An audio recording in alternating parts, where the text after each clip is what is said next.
En una ladera del sur de Turquía, un equipo de arqueólogos estaba arrodillado en la tierra alrededor de un muro de piedra que llevaba más de 12.000 años en pie. Y durante un momento, ninguno de ellos pronunció una sola palabra. Lo que acababan de desenterrar no debería haber estado allí. No se encontraba erguido como el gran pilar. No estaba sentado en un nicho como se suponía que debían estar las estatuas. Yacía boca arriba, enterrado horizontalmente en los propios cimientos del muro, una figura humana de tamaño casi natural, la cabeza intacta, el cuerpo intacto y las piernas deliberada, limpia e inconfundiblemente ausentes. Alguien, hace 12.000 años, había colocado a una persona de piedra dentro de un muro y se había asegurado de que nunca pudiera levantarse. Y cuando la noticia de ese descubrimiento llegó al mundo exterior en el otoño de 2025, seguida un mes después por un segundo hallazgo en una colina cercana que nadie en 30 años de excavaciones había visto jamás, el panorama que la ciencia había pasado 3 décadas construyendo con cuidado comenzó a resquebrajarse muy silenciosamente. Quédate un momento con eso, porque la historia que te enseñaron en la escuela, esa historia ordenada, clara y fácil de explicar sobre cómo comenzó la civilización humana, avanza en una sola dirección. Primero, las personas aprendieron a cultivar. Luego, una vez que tenían grano, excedentes y el estómago lleno, se asentaron. Después, cuando ya estaban establecidas, eran numerosas y vivían con comodidad. Construyeron templos, monumentos y ciudades.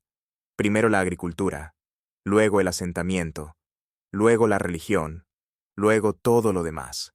Es una escalera ordenada, y generaciones de estudiantes la subieron sin cuestionar jamás ni un solo peldaño.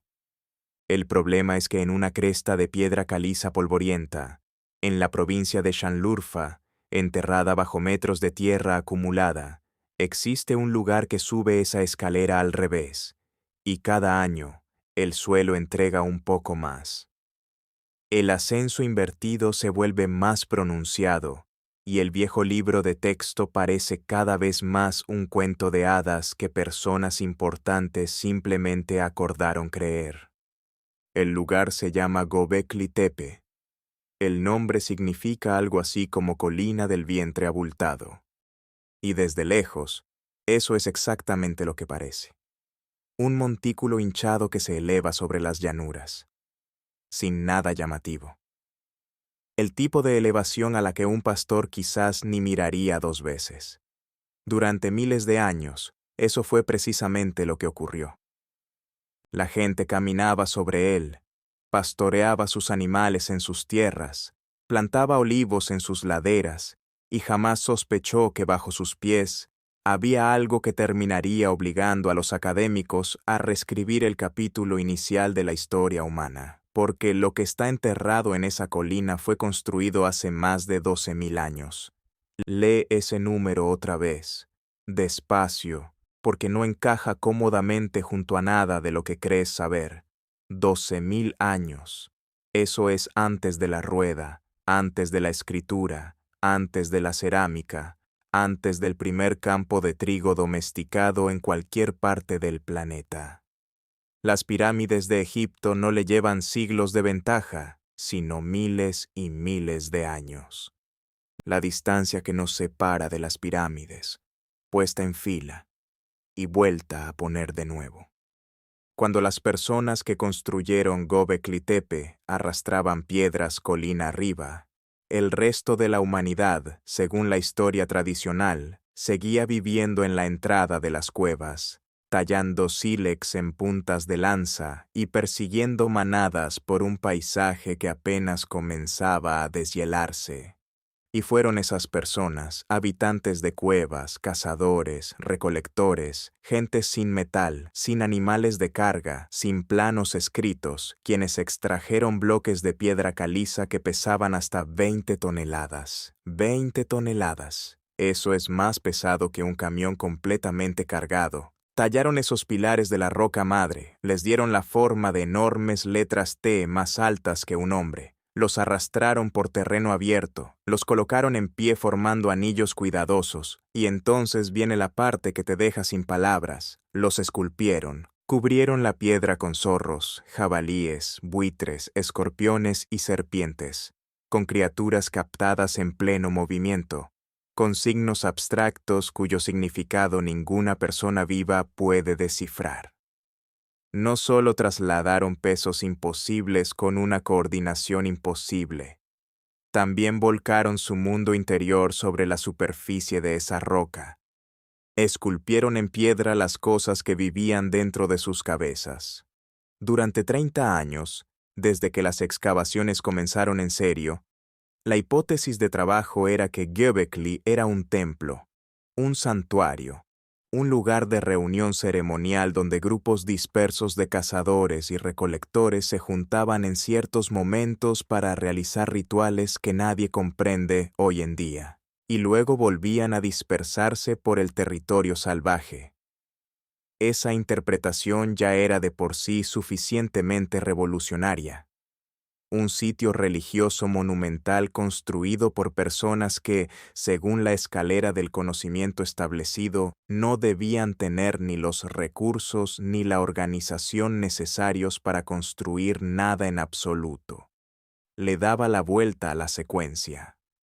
Sugería que quizás la creencia vino primero, que quizás el deseo de reunirse, de adorar y de marcar un lugar sagrado fue lo que impulsó a la gente a asentarse y cultivar la tierra, y no al revés. Tal vez el templo no surgió después de la ciudad. Tal vez el templo fue la razón por la que la ciudad llegó a existir. Esa idea por sí sola fue suficiente para sacudir el campo. Pero esto es lo que los últimos 2 años han comenzado a revelar. Y es algo mucho más extraño que un templo. Porque cuanto más escaneaban, más se daban cuenta de que no habían estado mirando un templo en absoluto. O más bien, no solo un templo. Habían estado mirando un mensaje. Algo construido no solo para ser utilizado, sino para ser leído. Algo dispuesto con una intención tan precisa que cuando las máquinas modernas comenzaron a extraer patrones de las tallas, esos patrones no se comportaban como decoración, se comportaban como un lenguaje. Para entender cómo llegaron a esa conclusión, hay que entender qué cambió en la manera en que trabajaban, porque durante 3 décadas la arqueología en Göbekli significó una sola cosa por encima de todo: cavar zanjas, paletas, pinceles, la lenta y paciente extracción de tierra, capa por capa, para exponer lo que yacía debajo. Así se encontró prácticamente todo lo que sabemos sobre el sitio, pero cavar tiene un coste del que nadie quiere hablar. Cada zanja que abres es una herida que nunca puedes cerrar del todo. Cada capa que retiras es una página que arrancas del libro para poder leerla. Y así, ante una colina que estaba más de un 90% sin excavar, el equipo tomó una decisión que habría sido impensable una generación antes. En lugar de cavar más profundo, despejaron el bosque de olivos de la ladera y recurrieron a instrumentos capaces de ver a través del suelo sólido sin alterar ni un solo grano de tierra. Radar de penetración terrestre, escaneo láser aéreo, prospección magnética de alta resolución, todos desplegados juntos por primera vez sobre toda la colina y los terrenos que la rodean. Dejaron de cortar la colina, comenzaron a escucharla. Y lo que la colina les devolvió no era la historia de un único edificio sagrado que se alzaba solo sobre la llanura. Las señales del radar regresaron con forma de fantasmas. En los monitores, donde los especialistas habían esperado encontrar una dispersión de ruido y quizás el eco tenue de alguna roca suelta, formas enteras comenzaron a resolverse desde la estática. Anillos dentro de anillos. Arcos de piedra enterrada que trazaban los contornos de recintos que ninguna pala había tocado jamás. Apareció uno, luego otro más, hasta que el recuento superó todo lo que los mapas antiguos los habían preparado para ver. Bajo capas de tierra compacta, ocultas bajo 12.000 años de suelo arrastrado por el viento y el lento desplazamiento de la ladera, un mundo enterrado entero se dibujaba a sí mismo en tinta electromagnética. Esto no eran rumores ni suposiciones. Las señales eran lecturas, reflejos rebotando contra piedra densa a profundidades constantes, trazadas en formas demasiado regulares para ser simples caprichos de la geología. Los círculos que ya conocían eran únicamente los que habían llegado a romper la superficie. Debajo de ellos, aguardando, había docenas más. Y entonces apareció la forma que dejó a todos paralizados. No era un círculo, sino un rectángulo. Esquinas afiladas, paredes rectas, una geometría que no tenía ningún sentido estando ahí, porque todo lo que se creía saber sobre ese lugar indicaba que hablaba en curvas. Los grandes recintos eran redondos, los pilares se erguían en anillos. La redondez era la gramática del sitio, la firma de quienes lo construyeron. Sin embargo, allí, inconfundibles en el mapa del radar, había estructuras rectangulares colocadas junto a los círculos. Un lenguaje arquitectónico completamente distinto, enterrado en el mismo suelo. Los rectángulos significan algo en la historia de la construcción humana. Los círculos son espacios de reunión, comunitarios, ceremoniales, la forma que surge cuando todos miran hacia un centro común. Los rectángulos son habitaciones. Los rectángulos son divisiones. Los rectángulos son la forma de la propiedad, del almacenamiento, de la vida cotidiana. La forma de un lugar donde la gente no solo se reúne, sino que permanece, donde duerme, come, guarda sus herramientas y su grano. Los instrumentos estaban sugiriendo que quienes construyeron esa colina no habían venido únicamente a rendir culto para luego desaparecer de regreso en la naturaleza. Algunos de ellos, al parecer, podrían haber vivido allí. Y esa sola posibilidad empezó a resquebrajar la ordenada imagen del santuario estacional que el campo había pasado 30 años construyendo. Porque hay que pensar en lo que exige un asentamiento.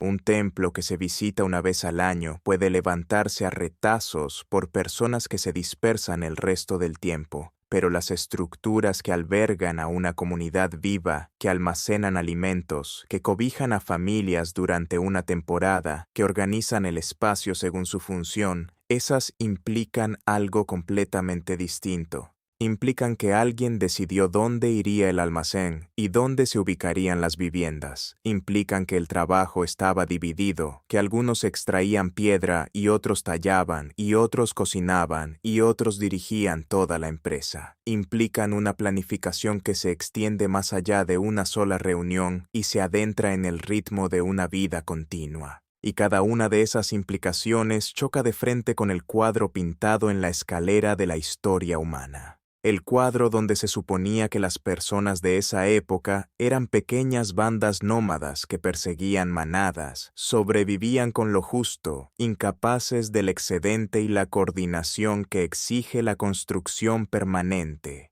La escala que revelaba el radar no se limitaba a superar ligeramente lo que la ciencia había predicho para los cazadores-recolectores. La sobrepasaba por completo. Y aún así, el estudio no había terminado, porque los instrumentos no habían apuntado únicamente a esa famosa colina. Habían sido extendidos por el paisaje más amplio, sobre las crestas y valles del sur de Anatolia, y lo que encontraron allí desmontó el último supuesto cómodo de todos. Durante 3 décadas, Göbekli Tepe había sido imaginado como una maravilla precisamente porque parecía único. Una sola flor imposible floreciendo en solitario durante la Edad de Piedra, un milagro irrepetible de la fe. Pero las lecturas contaban una historia diferente. Estaba Karahan Tepe, a poca distancia, con sus propios pilares alzándose desde sus propios recintos. Estaba Bonkuklu Tarla, incluso más antiguo según algunas estimaciones, con una arquitectura que resonaba con el mismo vocabulario. Estaba Saraklu, con sus paredes talladas mostrando escenas que recordaban las imágenes de la colina, y más allá de esos lugares con nombre, al menos una docena de sitios más dispersos por la región, cada uno portando las mismas señales, los pilares en forma de T, los relieves de animales, la gramática circular, el enterramiento deliberado de lo que vino antes. Esto no era un solo templo. Era una constelación, una red de sitios llenos de historia extendida a lo largo de todo un paisaje, construida por personas que compartían símbolos, técnicas y algún hilo invisible de significado que los unía entre sí a través de kilómetros y kilómetros de distancia. Lo que llevamos 30 años llamando Göbekli Tepe resulta ser apenas el punto más luminoso dentro de un sistema vasto y casi completamente enterrado. La punta, como los propios investigadores comenzaron a decir, de un iceberg enorme y por debajo de la línea del agua, prácticamente todo lo demás.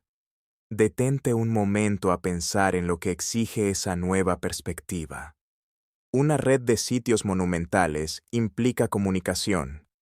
Implica que grupos separados por grandes distancias estaban de alguna manera coordinados, compartiendo una cultura común, adhiriéndose al mismo conjunto de imágenes y a las mismas reglas sobre cómo esas imágenes debían organizarse. Implica una identidad que se extendía mucho más allá de cualquier banda o valle concreto, una forma compartida de entender el mundo, codificada en piedra y repetida de colina en colina.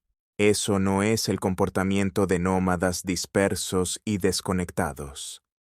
Eso es el comportamiento de una civilización, o al menos de algo que estaba encaminándose a convertirse en una, miles de años antes de que la palabra civilización se supusiera que tuviera algún significado. Y así, la pregunta que enfrentaba el equipo ya no era simplemente cómo esta gente construyó lo que construyó. La pregunta era qué estaban diciendo. Porque una cultura que repite los mismos símbolos en las mismas disposiciones a lo largo de una docena de sitios y a través de 1000 años no está decorando. Está comunicando. Tiene algo que necesita recordar y algo que necesita transmitir, lo que los llevó a los propios tallados, a los animales, a los signos abstractos, a las marcas extrañas y recurrentes que cubren los pilares como texto en una página que nadie había aprendido jamás a leer. Durante 30 años, estos habían sido catalogados, fotografiados, admirados e interpretados uno por uno como obras de arte aisladas o fragmentos de mitos olvidados. Un zorro aquí, una serpiente allá, un escorpión, un pájaro, una mano, un patrón de puntos, cada talla estudiada bajo su propia luz, cada pilar tratado como su propio pequeño misterio. Pero ninguna mente humana, por muy brillante o paciente que sea, puede mantener en vista los 43 pilares excavados al mismo tiempo. Ningún investigador puede cruzar 400 símbolos distintos con cada posición, cada combinación y cada colina vecina simultáneamente, buscando el tenue susurro de una regla. La información era sencillamente demasiado vasta, demasiado enredada, demasiado repartida entre demasiadas piedras. Si había un patrón oculto en los tallados, una gramática, un código, una lógica, el ojo humano no tenía casi ninguna posibilidad de detectarlo. Y entonces el equipo hizo algo que habría sonado a ciencia ficción para los arqueólogos que pusieron por primera vez una pala en esta colina. Decidieron dejar que una máquina mirara. Comenzaron por alimentarla con todo.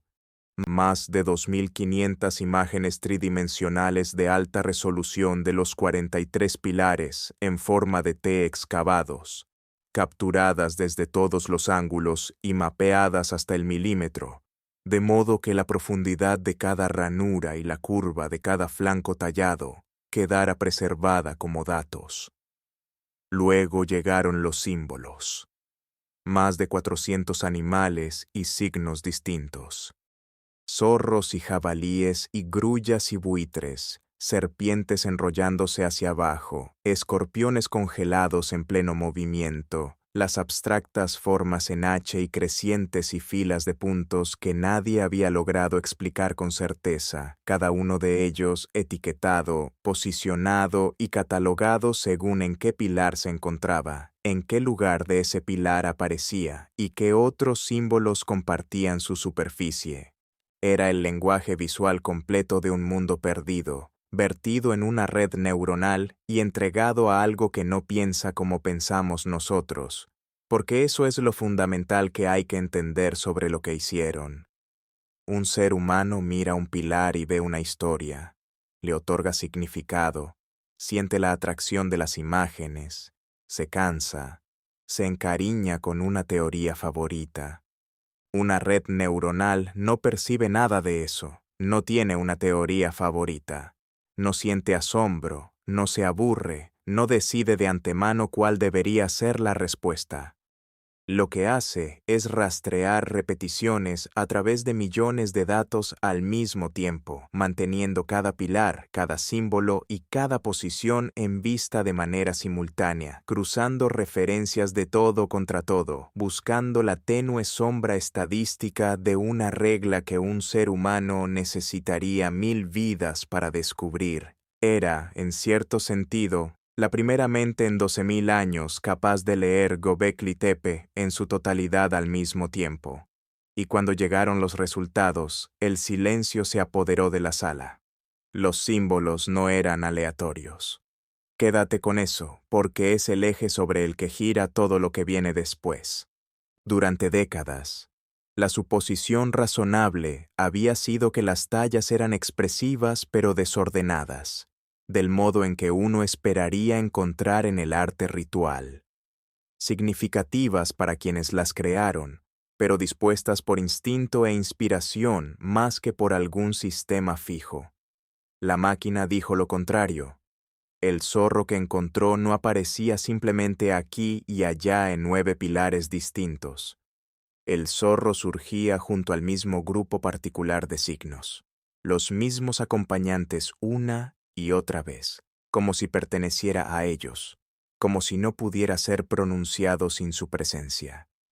Las serpientes ocupaban posiciones relativamente fijas, prefiriendo ciertas zonas de la piedra por encima de otras con una consistencia que el azar difícilmente puede explicar. Los escorpiones hacían lo mismo, y ciertas disposiciones, combinaciones específicas de símbolos en un orden concreto, aparecían únicamente dentro de recintos determinados, sin adentrarse jamás en los demás, como si cada círculo de piedra tuviera su propio tema, su propio capítulo, su propio significado dedicado. Este es el comportamiento del lenguaje, no su prueba, todavía no. Los investigadores fueron cautelosos, y tú también deberías serlo, pero sí su huella. Cuando un símbolo mantiene de manera consistente la misma compañía, cuando la posición tiene peso, cuando ciertas secuencias están permitidas en un lugar y prohibidas en otro, ya no estás mirando decoración, estás mirando reglas, y las reglas son lo que separa una imagen de una oración. Entonces, llegó el hallazgo que hizo que los más cautelosos se recostaran en sus sillas frente a las pantallas.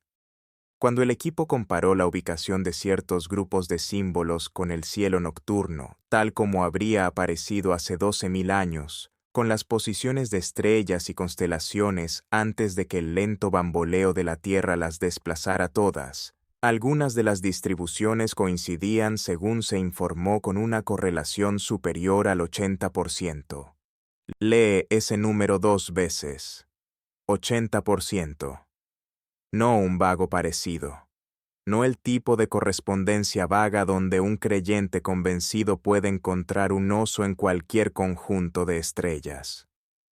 Un acuerdo ajustado y mensurable entre la ubicación de ciertas tallas en ciertos pilares y la posición de ciertas luces en la oscuridad antigua. Ahora bien, la honestidad exige una advertencia aquí, y los investigadores más rigurosos fueron los primeros en señalarla. Las afirmaciones sobre alineaciones estelares son las arenas movedizas de la arqueología. Si apuntas suficientes tallas hacia un cielo lleno de estrellas, las coincidencias florecen por sí solas. El afán humano por encontrar orden es precisamente lo que fabrica un orden falso. Una sola correlación elevada no es un hecho establecido. Es una pista brillante, peligrosa y apasionante que debe ser probada, repetida, debatida, y que o bien supera ese proceso o no lo hace. Pero incluso manteniéndola a distancia, incluso concediendo cada reserva escéptica, la posibilidad que habría era asombrosa. Porque si los símbolos siguen reglas y si algunas de esas reglas rastrean el cielo, entonces Göbekli Tepe deja de ser únicamente un templo y empieza a parecerse a algo que nadie pensó que podría haber existido tan temprano: un sistema de registro, una forma de almacenar información en piedra y transmitirla a través de generaciones que jamás llegarían a conocerse. Un lenguaje pictórico construido para sobrevivir a quienes lo hablaban. No arte en una pared, sino conocimiento guardado en un archivo. Y un archivo solo vale la pena construirse si existe algo que uno tiene terror de olvidar. Lo cual plantea la pregunta que la máquina no pudo responder. La pregunta que te recorre la espalda como un escalofrío en cuanto te la haces de verdad. ¿Qué sabía esta gente que importaba tanto como para grabarlo en piedras de 20 toneladas y enterrarlo donde pudiera sobrevivir al fin de su mundo? Porque de hecho, estaban viviendo el fin de un mundo, y es ahí donde la historia se vuelve más oscura. Imagina el suelo sobre el que pisaban. La era glacial había soltado por fin su abrazo, y durante unos pocos siglos dorados, el planeta se calentó. El hielo retrocedió y el verde fue avanzando hacia el norte por tierras que habían permanecido congeladas durante 10.000 años. Debió de sentirse como un respiro, como si el mundo soltara el aire que había retenido, y entonces, sin ningún aviso, ese alivio se invirtió. Las temperaturas volvieron a caer en picado. La Tierra entró en lo que hoy llamamos el Dryas reciente, una pequeña edad de hielo despiadada que se prolongó durante aproximadamente 1200 años. Los bosques que acababan de echar raíces se marchitaron. Las grandes manadas que esta gente seguía y de las que se alimentaba se adelgazaron, tambalearon y murieron en cantidades que nadie había visto jamás. Los ríos cambiaron de curso. La lluvia dejó de llegar cuando debía. Para quienes vivían entonces, esto no era una línea en un gráfico climático, era el cielo volviéndose en su contra.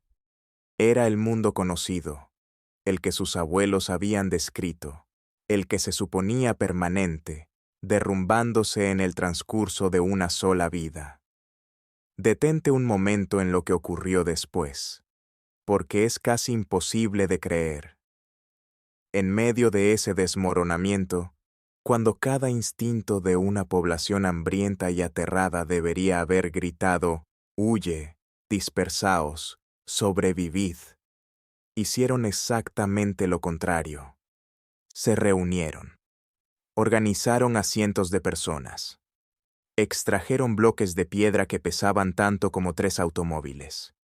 Y los arrastraron sin ruedas, sin animales de carga, a través de kilómetros de terreno duro, cuesta arriba por una colina, y los colocaron en pie formando anillos cuidadosos. No huyeron del apocalipsis, construyeron un monumento en medio de sus fauces, y uno tiene que preguntarse qué tipo de desesperación o qué clase de fe lleva a personas a levantar 20 toneladas de roca mientras el mundo se deshace a su alrededor.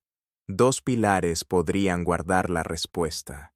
y son la razón por la que algunos arqueólogos no pueden mirar este lugar de la misma manera. En uno, catalogado como el Pilar 56, la superficie hierve de movimiento.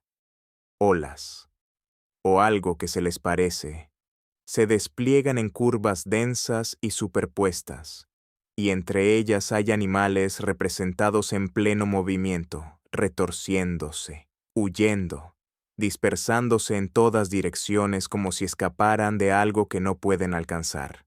Muchos de quienes lo estudian lo leen sin rodeos. Agua, una inundación, una pared de ella, el recuerdo del mar elevándose o de un río desbordándose, o de una ola llegando a la orilla, congelada para siempre en piedra por manos que lo presenciaron. Y en otro, el Pilar 18.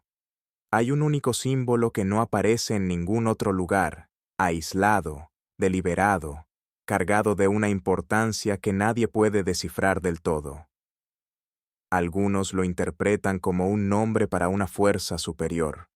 Otros lo leen como un grito, una súplica lanzada hacia arriba a lo que fuera que ellos creían que les estaba haciendo aquello. Ayúdanos.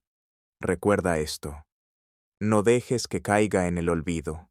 Si esas lecturas son correctas, y eso es un sí genuino, del tipo que se debatirá durante otra generación, entonces Göbekli Tepe se convierte en algo mucho más humano que un templo. Se convierte en un grito grabado en roca.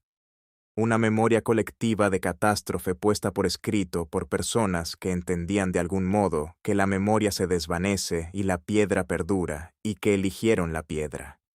¿Y a dónde nos lleva todo esto con las tres teorías? Aquí viene la parte extraña. Puede que no compitan entre sí. Puede que todas sean verdad al mismo tiempo. La primera es la casa de los muertos. La estatua fue colocada horizontalmente dentro de ese muro, con las piernas deliberadamente eliminadas, un ancestro sellado dentro de la estructura para que su espíritu jamás pudiera levantarse ni vagar, retenido en ese lugar por toda la eternidad. La segunda es el observatorio y el archivo, las correlaciones estelares, los símbolos regidos por normas, los pilares del desastre, un lugar construido para registrar lo que el cielo hacía y lo que los ancestros lograron sobrevivir. Y la tercera es el centro social, un punto de reunión donde grupos dispersos y aterrorizados se juntaban para intercambiar conocimiento, para renovar su identidad, para seguir siendo un pueblo mientras el planeta intentaba borrarlos por completo. Una tumba, una biblioteca y un lugar de encuentro. El duelo, la memoria y el sentido de pertenencia, todo emergiendo desde la misma colina en el mismo siglo de colapso. Y aquí está la frase que debería quitarte el sueño esta noche. Más del 90% del complejo sigue todavía bajo tierra.